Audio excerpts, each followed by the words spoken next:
5 profound factors. And these 5 factors, we'll try to explain them very quickly because of time. Now, all of these, I have them lined up one after the other one in a horizontal context. But if we collapse them, then we can locate the dynamic intersection, which is right about there. Right about there. Now, let's break them apart and identify one after the other one and see what I am describing in talking about 5 dynamic intersections. 1 is the issue of revelation. 2 is the issue of kingdom access. 3 is the issue of power, the pushback power against the gates of Hades. 4 is the issue of critical identity. And number 5, the issue of empathy, having a sense of empathy for the nations. Those 5 issues are very, very important if we are to have, say it again? I'm going to repeat all of them, and I'm going to bring it all out in a short while.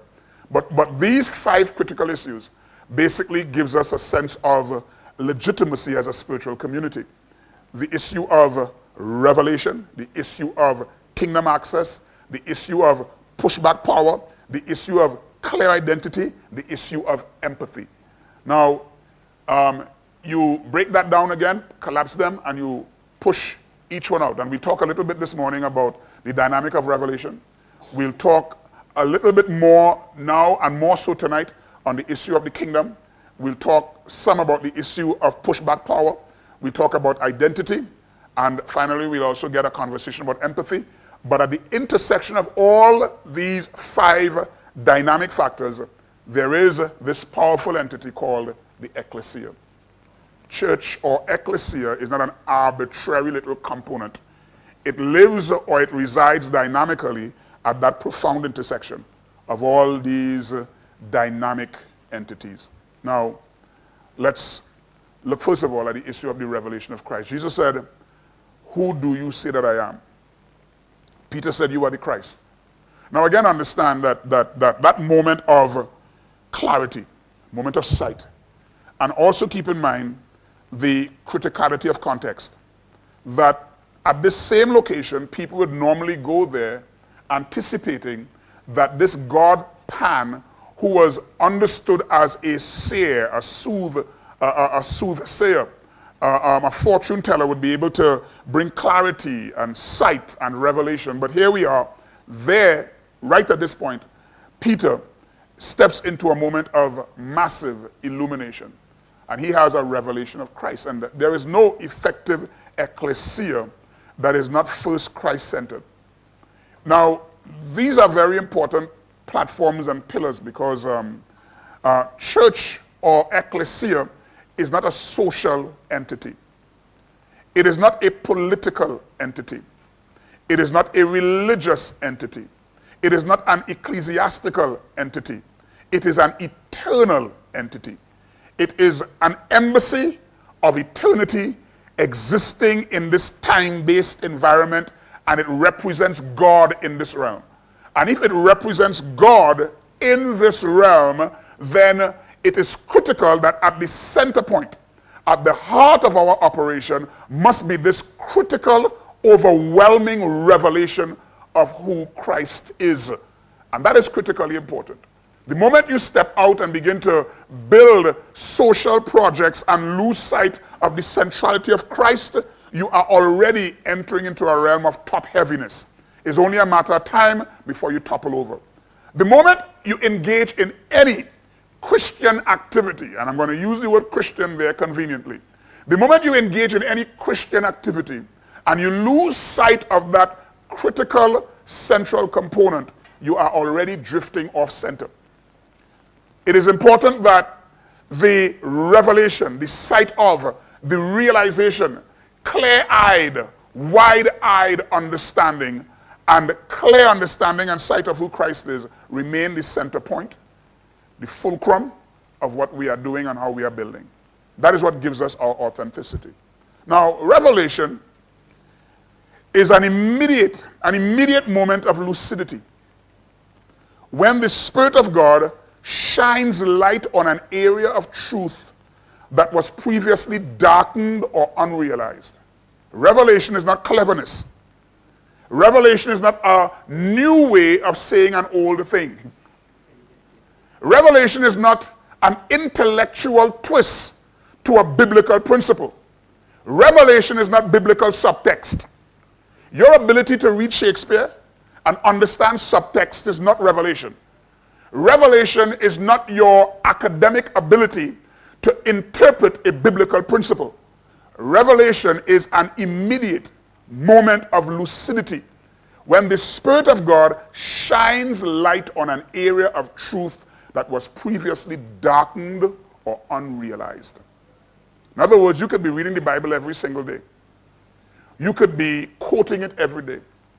You could be knowledgeable of the basic biblical context. You could be knowledgeable of what it is saying. But there's a moment when the Spirit of God spotlights that principle and it literally comes alive. And it is as though whatever you previously academically understood about it becomes almost like irrelevant. It's literally a moment where God brings to light an area of truth that was previously unrecognized by you. Listen, revelation cannot be accessed by the utilization of your natural competence. Even Jesus said, flesh and blood cannot reveal it to you. Revelation, when it confronts you, it forever changes your perspective in 4 critical areas. When revelation confronts you, it literally changes your perspective of what was previously unrealized. You discover it, it literally emblazons itself within your heart, and whatever previous insight, whatever previous understanding, it is suddenly removed and your whole perspective comes alive, and your previous perspective, it blurs as this thing now comes forward. It is like bouquet. You know what bouquet is? In photography, bouquet is like the blurred background that cannot be accentuated while it focuses primarily on that which is in front of you. And so previous understanding falls into a blurring in the back, and truth comes up front, and it is heightened and clear inside of your heart and mind. When revelation comes, it forever changes your perspective of yourself. Because all truth is not designed to give you information in your brain. Truth must literally transform you in your behavior, in your conduct. A man of revelation who claims to have revelation, it is impossible to be arrogant. It is impossible to be living with these anti-God values while still claiming to live with all this revelation. You have knowledge, but the Spirit of God is yet to shed light on those areas, because revelation changes you. It forever changes your perspective it forever changes your worldview. Your worldview changes. Your outlook at life, how you look at life all around you, it changes. And finally, it changes the way in which you represent what is now more apparent. Revelation affects you in those 4 areas. 1, it changes your perspective of what was previously unrealized. It changes your perspective of yourself. It changes your perspective of your worldview, and it changes the way in which you represent that truth that is now very apparent. Jesus said, upon this, and revelation is critical. Revelation is critical, but not any revelation, a revelation of who Christ is. Listen to what Hebrews talks about. Wherefore, holy brethren, partakers of the heavenly calling, consider the apostle and high priest of our profession, Christ Jesus. And that scripture is written in a very unique way. In other words, brethren, you who are now partakers of a heavenly calling, consider Jesus Christ. And it's almost like, you are now living in an environment that is not your accustomed.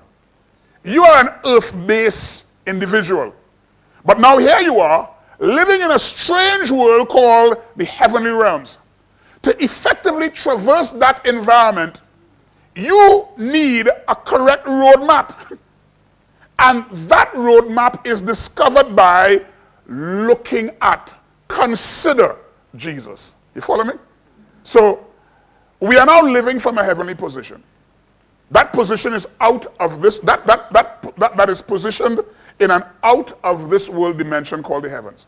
As I said, it's a strange world, alien to our accustomed. However, we have a model to look at in our efforts to navigate this new realm, so we have to consider. Let's say that word together, consider. That word consider is the Hebrew word kataneo. And kataneo means to look at intensely, to look at and to think intensely. Now, this is how Hebrews is describing the dynamic technology by which we keep this gaze, by which we maintain this urgent, current revelation of who Christ is. So at no point in time are we living outside of that very important sight. Kataneo, to think and to gaze at intensely. The word means to maintain a fixed gaze until you have an epiphany. To look at until that thing brightens, until it shines, until it illuminates inside of your own heart and mind. It is not just a casual glance.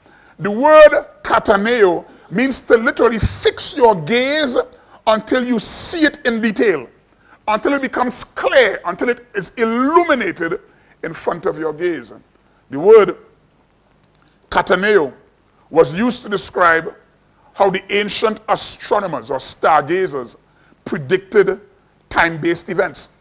So remember, in those days, they didn't have all of the technological know-how that we have today, where they can look at clouds and they can look at cloud formations and they could understand the atmospherics, and they could determine at which point that cloud will burst and there'll be rain.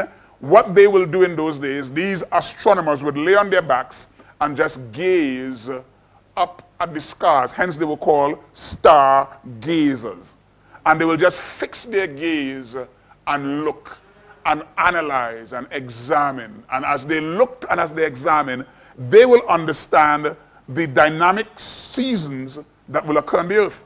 So as they fix their gaze, they could tell you, well, it is good for us to plant next month because I could see how those stars will align in order for us to have a time of rain. That's how they did it. And the act by which they engaged the heavens in order to effectively understand the operations in the earth, that whole dynamic arrangement was known as kataneo. And Hebrews is saying, let that same technology work inside of your interaction with this Christ, because in the execution of your responsibilities in the earth, you cannot depend on your own natural know-how. There must be a kataneo, a fixed gaze upon Christ to determine how to effectively execute your responsibilities here upon the earth.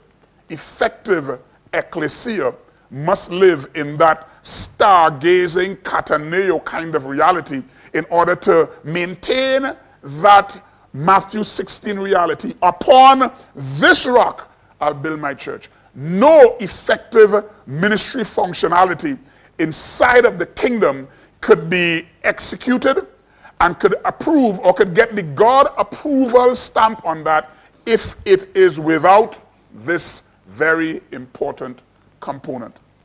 Right? Listen, this is the Message translation of Matthew 16. The Message translation says this: Simon Peter said, "You are the Christ, the Messiah, the Son of the living God." Jesus came back, "God bless you, Simon, son of Jonah. You didn't get this answer out of books or from teachers. My Father in heaven, God himself, let you in on the secret of who I really am." And this is the important part here. "And now I'm going to tell you who you are, who you really are." Now, do you understand the dynamic play here? That in your discovery of Christ, you discover yourself. Now I'm going to tell you who you really are. Now, most of us will never know who we really are if we don't engage in a critical kataneo. Because in seeing him, you have a clear sight of who you are. My Father in heaven has just let you in on a secret. God himself allowed you to discover a secret. And now that you discover that, the Message translation says, "And now I'm going to tell you who you really are. In other words, there's no effective ecclesia if we're still walking around the earth with a sense of dysmorphia. I'm going to explain that word shortly. Right? God himself has let you in on a secret. Sight of God redounds to sight of self. And a proper sight of self, a proper, let me kind of put that word inside of there, a proper sight of self. Because I think we can have an improper sight of self. You know, like that's what caused the fall. Adam got up one morning and suddenly looked upon parts of himself that were always there but he never saw. And suddenly, sight of self resulted in self-defense. Began to hide himself, cloak himself.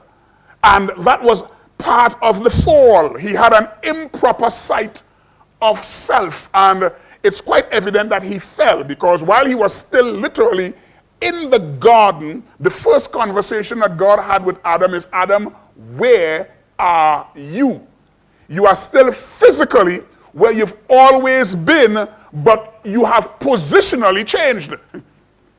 Where are you? God's first question to Adam is not what you have done, is where are you currently located?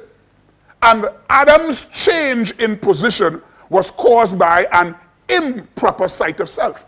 Now there is a proper sight of self. Put it this way, you see yourself by looking through the lens of God. You see yourself by looking at God. The more you look at him, the more you see you, and you see yourself correctly. You don't see yourself by looking in the mirror. What you'll have is a distorted version of who you are. That character that you see in the mirror, that fella will always fool you. That is a phantom. That guy you see in the mirror is a phantom. You don't even know who that character is. Because you look at that guy in the mirror and you will have all kinds of weird notions as to what that guy could do, what he's capable of. But if you only change the lens and you see God, that thing redounds to a proper sight of self. Revelation of Christ shines back on you, redefining, re-engineering, and bringing forth the next and best version of who you are. So when we see God, remember the first thing I said, or the second thing I said is this: a clear revelation of God redefines your perspective of yourself. That thing, it literally shines back on you. Revelation of Christ really is the correct pathway for an enriched and an enhanced identity. You know who you are.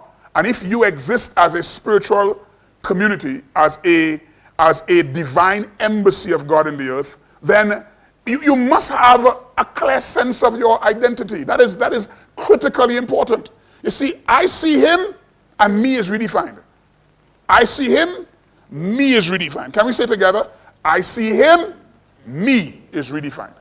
Now, identity is important, because if for any reason we are without that sense of clear identity, we can find ourselves acting in all kind of contrary, crazy ways. Identity has the capacity to determine the confidence with which we traverse life and the way in which we execute our God-ordained responsibility. The confidence with which we engage with our responsibility. And that is applicable to wider communities. It's equally applicable to individuals. If you don't know who you are, and one day some guys came to John and they asked, well, tell us who you are. And John started by saying, I am not the Christ. So in knowing who you are, you must equally know who you're not. Because if you don't know who you are, you'll find yourself mimicking what you're not and making yourself a false version of who you should be. Clear sense of identity. Now I will tell you who you really are. You can run up and down the earth as Cephas, but only when you see him, your name will be called Peter. You see, identity cancels out the dysmorphic tendency. Dysmorphia is what I call self-inflicted ugliness. Dysmorphia is like a psychological condition. You know, a pretty young woman looks at herself in the mirror, and because of whatever history would have done to her, because of the pains of her upbringing, because of the way mommy talks to her, because of the way daddy talks to her, she looks at beauty in the mirror and says, look how ugly I am. And that pretty girl now goes and wants to do some augmentation. She finds that her lips are not sufficiently thick, and so she does Botox. She finds that her cheeks are not sufficiently nice and rosy, and so she is suffering from dysmorphia, self-inflicted ugliness. And by the time she claims she has done improvements to herself, she now looks at ugliness and says, wow, look how wonderful I look. You know, that is a psychological condition. And so if you, for any reason, don't have a clear sense of who you are, you can find yourself living with that psychological condition called dysmorphia, where you are constantly making these contrary amendments to yourself. Now, life will require amendments, but I'm talking about where you make these contrary amendments. I heard this story about this individual who found themselves, they got into a big wreck. The car was totaled and they died and went to heaven. And so when they got before God, they pleaded and said, God, send me back. And God sent them back. They came back and they realized they had some extended years, and so they did augmentation here. They pulled that, they tucked that, they added more to that. You know what I'm talking about? And then eventually, after having done all of those augmentations, they now found themselves in another wreck, and they got before God again. And they said, but God, I thought you told me you're going to give me more years. He said, I didn't recognize you at all.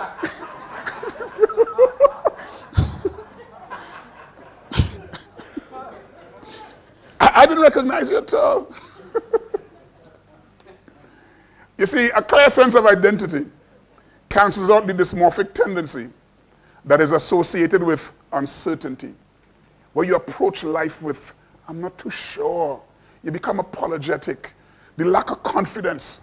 Now, understand there's a difference between confidence and cockiness.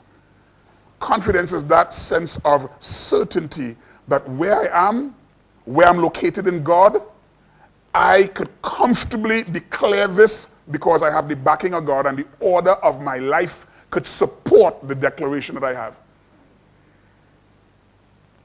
Clear sense of identity cancels out the dysmorphic tendency that normally comes with uncertainty, insecurities.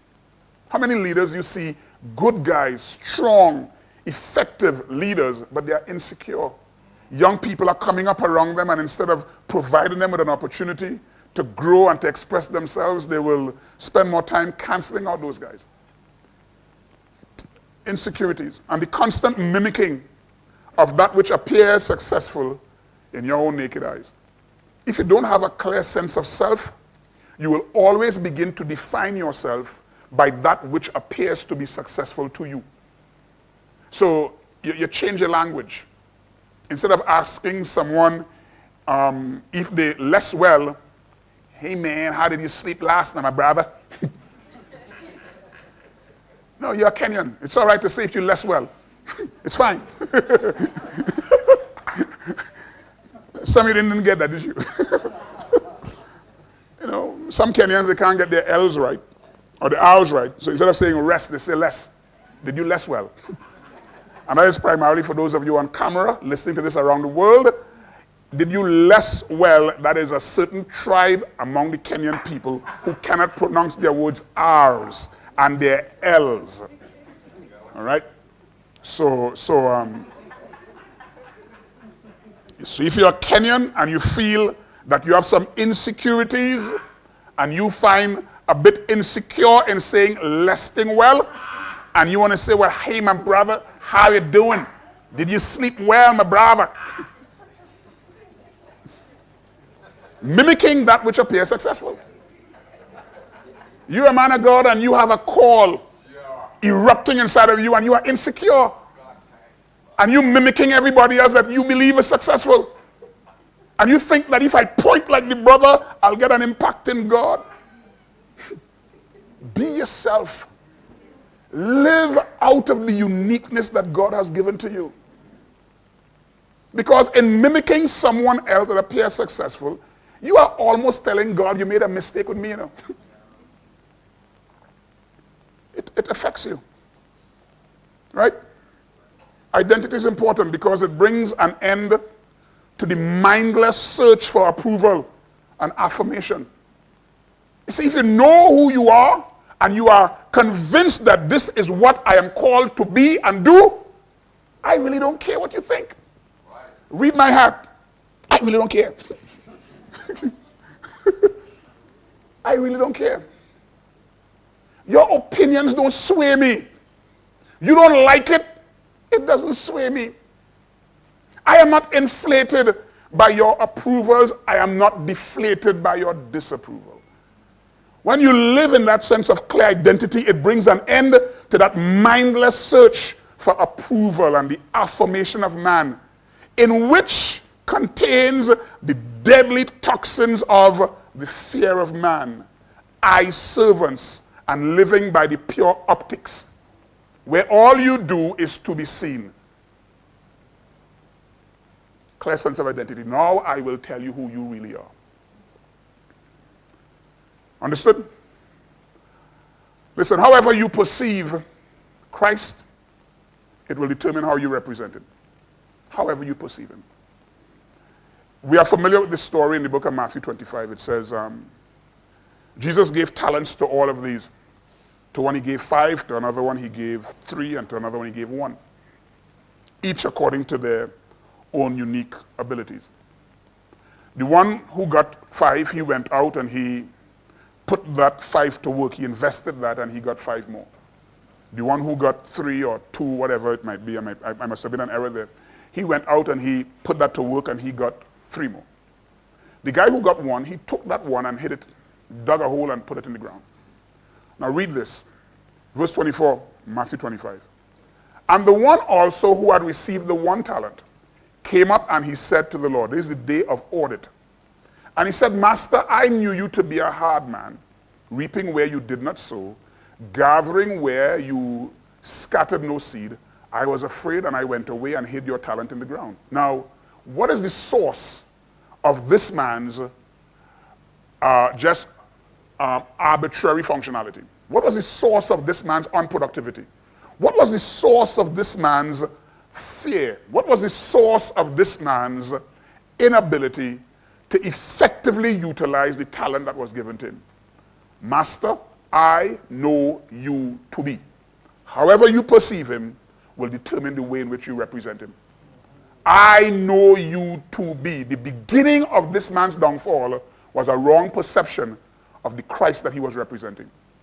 I know you to be. Understand that you cannot build effective Ekklesia without this critical foundation. Upon this rock, I will build my Ekklesia. If you see him wrongly, if you see some white boy with blue eyes, then listen, you already have a distorted opinion of this whole system. If you're seeing some guy walking the streets of Jerusalem, some religious character walking the streets of Jerusalem with some slipper and having this holy look, you have already begun down a crooked and distorted path. How do you see him? How do you perceive him? What is your revelation of him? Let me ask you the question just as Jesus asked his own disciples. How do you see me? Who am I to you? And that critical question ultimately determines the nature of your representation. Master, I know you to be. And from that position, the man took the talent, dug a hole, hid it in the ground, overcome with fear. The source of his problem was not fear. The source of his problem was not the 1 talent. At the end, you could see why he got 1 talent. He was not deserving of much more because his whole perspective was already skewed. Effective Ekklesia is built on a correct and clear understanding of who Christ is. Next, full access to the kingdom. He said, I give you the keys of the kingdom. He said, and I will give you the keys of the kingdom. Now we're going to drill a little bit more into this later, because the moment you have Ekklesia without the Christ-centeredness and full kingdom access, all you have is a religious body. The moment you unplug those two components, you take those two critical components away from this whole design and architecture, you are left with a religious entity involved in maybe some wonderful social projects, in some wonderful little national issues, because the evidence of our authenticity or the essence of our legitimacy is not in the projects that we do. It is in the perspective that we possess. It is in the positioning that we have. He said, I give you the keys of the kingdom. Now, the kingdom is that realm of God's uncontested rule. God has no opposites. The devil is not the opposite of God. I mean, in the realm of God, there's God. God and God alone. He has no opposites. I mean, God has such overwhelming authority, uncontested dominion and government. There's nothing that can stand as an opposition to this God. How dare you? The realm of God's uncontested rule. The kingdom is that place from which God rules as king, and we, his subjects, defer consistently to his preferred intentions. That's the kingdom. Now, I want you to get this particular statement, because captured inside of it are a number of very important kingdom components that we will discuss and describe maybe later tonight. The kingdom is that place of constitutionality, is that place of legality, it's that place of singularity, it's that place of naturalization, it's that place of legitimization, it's that place of authorization. Now, each of those words are very, very important, because Jesus said, my kingdom is not of this world. From where you stand, it's a completely alien entity, because we live here. Now, if we live here in this realm or this world, and the kingdom is not of this world, there must be a naturalization process in order to be a part of that world. And get this, the kingdom does not allow for dual citizenship. You have to surrender. You have to surrender your passport from this realm and be naturalized in that realm. The kingdom is that place of naturalization where you become a literal citizen. And from that place, you have to understand the dynamics of civics, kingdom civics. What is my right as a citizen? Because civics not only describes your right as a citizen, but how you basically interact with other citizens. Because the moment you define citizenship as a selfish component, you are already crippling the dynamics of a civilization. The kingdom is that place of constitutionality. There is a constitution. There's a rule book. There's a document that defines the perimeters of your behavior and conduct. And if you subscribe to that, then you live in that realm of legality. Now understand, there's a difference between legality and legalism. Legality is where you are now right. So legality is like your ability to drive down your highway and you see the police officer and your heart doesn't begin to flutter. It's like, oh good Lord, because you know that you've been engaged in illegal stuff. Legality is that confidence you possess inside of your heart as you engage and as you go through life, knowing that you have subscribed fully to the governing rules. You have not violated any of the rules. It allows you to exist as a citizen and enjoy the benefits of your world. You have not broken the rules. You are legal. You are legitimate. You are correct. I mean, the police could call you over and you could comfortably wind down the glass and say, officer, what's the deal? What's the deal? You understand? What's up? What's up, officer? Now we're going to talk about some of these things later. Singularities, the place of singularity, the place of legitimacy, the place of authorization. I give you the keys of the kingdom. There is no ecclesia without full kingdom access. He said, and with these keys, you will have the power. And I believe this is something that I want us to begin to explore. And upon this rock I'll build my church, the gates of Hades. Now he was very deliberate. He didn't say the gates of hell. There are several words in the Greek for hell. He was specific in saying the authority of death. Is there a dimension to what Ekklesia is that allows us to tap into the critical components of immortality right here in this time-based realm? The gates of Hades, the authority of death shall not prevail against you. In other words, you live in a place of buoyant, energetic life, not death. A place of buoyant life. I want you to go back and do some research on the use of the word, just as we've discovered that the use of the word is ekklesia, as opposed to kirke, as opposed to circle, as opposed to circus. Those are the etymology behind the word church, which we said Jesus never used because that word only emerged during the patristic period. The word never existed in those days. The word is ekklesia. Just as we discovered that, and just as we discovered that Jesus was very deliberate in what he was saying, because we did say that when he got to Caesarea Philippi, that the context amplified the conversation. The context gave a sense of volume, gave a sense of legitimacy to this conversation. It contextualized the entire conversation. The gates of Hades shall not prevail against the church. I will give to you, Peter. There is something called pushback.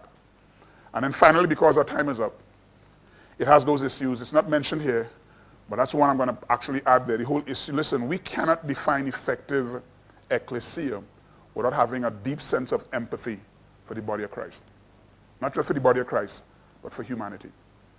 Now, listen, John 3:16, that wonderful scripture that we've grown so accustomed to, we sometimes miss this one important part. God so loved the world. Observe, it didn't say God so loved the church. It didn't say God so loved the ecclesia. God has a love for the world. He carries an empathy for all of humanity. And that led to him taking his own son, ushering that son into the realms of the earth, subjecting his only son to humiliation, pain,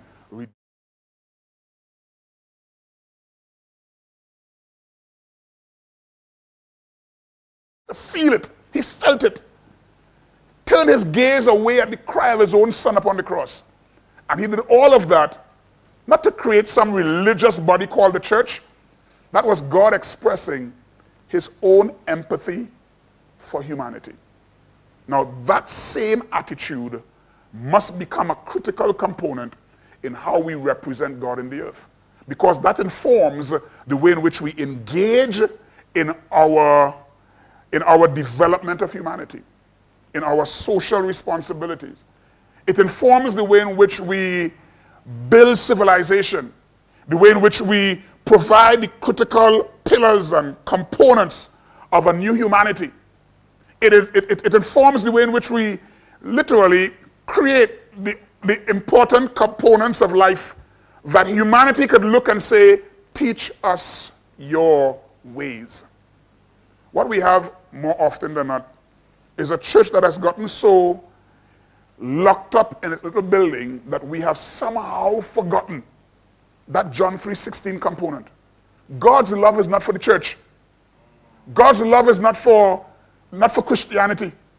God's love is not for some Bible-toting, self-righteous individual living in some little bubble, looking at humanity with a sense of disgust. God so loved the world. He's touched with the very feelings of our infirmities. Took his son and ushered him into life. How dare we could walk the earth, hide away from it, and then try to fulfill our mission in the earth. Maybe the reason why we don't see the amount of miracles and authority of God is because we are in this building, locked away in buildings. Right? When the word says, these signs shall follow. Nothing will follow if you hide away in a building. You got to go somewhere for signs to follow. But if you hide away in buildings, brother, there's nothing to follow. So there you are, locked away in your little monastic Christianity, saying, where is the God of Elijah? And God is saying he's outside of your building. If you get out, you will see him. Because you got to go somewhere for this thing to follow. Get out of your little building, your little cocoon, your little religious little safe house, and get down where life is really down and dirty and when it's really good outside there. My time is up. I've been already given a number one sign in front of me. The only benefit I have is that there's another person who held up those signs who might have gotten a bit aggressive with me, but she's not there this morning. So I would nicely withdraw myself and say my time is up. I'm done. And we will get to the next session shortly.